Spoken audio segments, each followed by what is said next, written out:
Hi, I'm Mark from MindLab, and today I'm going to show you how to connect a WM12 to your GPZ 7000 detector. I'm going to start on the home screen. I'm going to use the page button. I'm going to go across a couple of pages down to the Connect WM12 icon. I'm going to select it. Okay, it's asking me to power on by pressing the power button.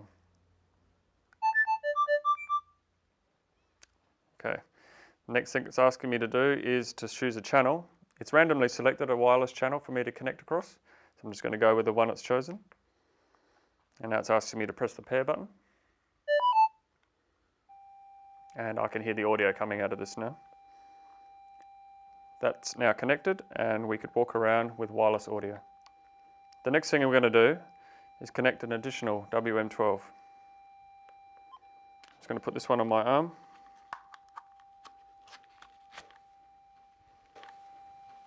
Grab an additional one. We've already gone across to the icon to connect additional WM12. I'm going to select that. It's asking me to power on. And now I have to press the pair button.